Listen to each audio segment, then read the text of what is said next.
3 பேர் குகைவாசிகளாக இருந்த குகைக்குள்ள போனாங்க. குகைக்குள்ள போயிருந்தாங்க தான். அந்த சம்பவம் நம்ம நல்லாவே தெரியும். அது ஒரு சம்பவத்தில் முக்கியமான ஒரு பகுதியை நாங்கள் புரிந்து கொண்டிருக்க மாட்டோம் என்று நினைக்கிறேன்.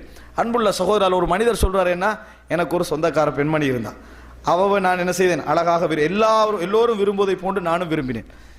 அந்த அளவுக்கு கடுமையாக என்ன செய்தேன், விரும்பினேன். ஒரு முறை நான் பல முறை என்ன செய்தேன், தவறான முறையில் அணுக ஆரம்பித்தேன். நான் அவ என்ன செய்யவில்லை, தவிர்த்து கொண்டே போனான். ஒரு முறை எனக்கு அந்த சந்தர்ப்பம் கிடைச்சு. என்ன சந்தர்ப்பம், அவர் பெரிய ஒரு வறுமையில சிக்கி இருந்தா என்கிட்ட பொருளாதாரத்தை கேட்டு வந்தார். அந்த சந்தர்ப்பத்தை நான் பயன்படுத்தினேன், அதுக்கு நிர்பந்தித்தேன். அப்ப நிர்பந்தித்தேன், எப்படி நிர்பந்தித்தேன் தெரியுமா? இப்படி நிர்பந்திச்சவர் பெரிய பொருளாதாரம் உள்ளவராக இருக்கல, வசதி உள்ளவராக இருக்கல. இவர் சொல்றாரு,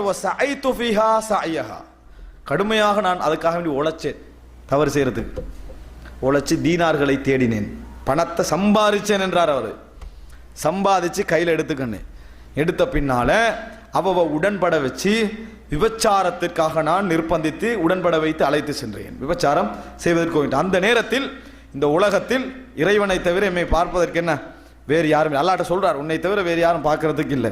அந்த நேரத்தில் அந்த பெண்மணி என்று சொன்னா, இத்தகில்லாஹ வலா தஃபுத்தல் காத்தம இல்லா பிஹக்கி, அல்லாஹ்வை பயந்து கொள்ளுங்கள், முறையாக அன்று என்னை அணுக வேண்டாம் என்று சொன்னான். யா அல்லாஹ், நான் அந்த இடத்துல என்ன செஞ்சேன், அதை விட்டு விட்டு எழும்பினேன். எழும்பி விட்டு என்ன சொன்னேன் தெரியுமா? அல்லாஹ்வை பயந்து கொண்டு போற நேரத்தில் நான் என்ன சொன்னேன், விபச்சாரத்தை விட்டுட்டு இந்த பணமும் உங்களுக்கு தான் அப்படின்னு சொல்லிவிட்டு நான் வந்தேன். நான் எதை நினைச்சு உழைச்சனோ அதை விட்டு விட்டு பணத்தையும் கொடுத்து விட்டு நான் வந்தேன். நான் செய்தது யா அல்லாஹ் உனக்காக செய்தேன் என்று நீ அறிந்திருந்தால் நீ என்ன செய், இந்த ஃபஃப்ருஜ் அண்ணா ஃபுர்ஜா, இந்த கல்லை கொஞ்சம் விளக்குனா. இந்த இடத்துல நீங்க கவனிக்க வேண்டிய என்ன தெரியுமா, அல்லாஹ் அந்த பாவத்துக்கு போனது, நெருங்கினது, எடுத்த முயற்சி எல்லாத்தையும் மன்னிச்சா. எப்ப மன்னிச்சா? பாவத்துல பொறுமை காத்த உடனே. அந்த பாவத்தில் அவர் பொறுமையாக எழுப்பி வந்தாரே, அந்த தீனார்களை விட்டு விட்டாரே. இந்த தீனார் உழைச்ச அதையா எடுத்துட்டு போகலாம் தானே, நான் அதையும் விட்டனே. அதை அல்லாஹ்விடத்தில் அவர் சொல்லி காட்டுகிறார், இதை உனக்காக நான் செய்திருந்தால். அன்புள்ள சகோதரர்கள், நினைத்து பாருங்கள், இந்த மாதிரி பாவம் என்கின்ற விஷயங்களில் பொறுமை என்றதை பழக்குங்க.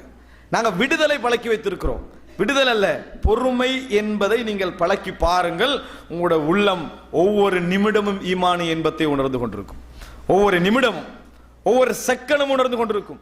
உங்கள் ஒவ்வொரு பாவத்தை விடுகிற நேரத்தில் உங்களோட கண் கலங்கும்.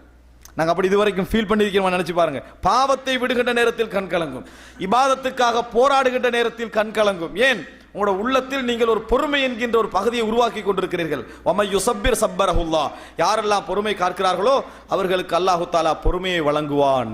அன்புள்ள சகோதரர்களே, இந்த பொறுமையை நாங்கள் மனதிலே பதிய வைத்துக் கொள்ள வேண்டும். இன்பத்தை காணுவதற்கு ஒரு சிறந்த வழி இது.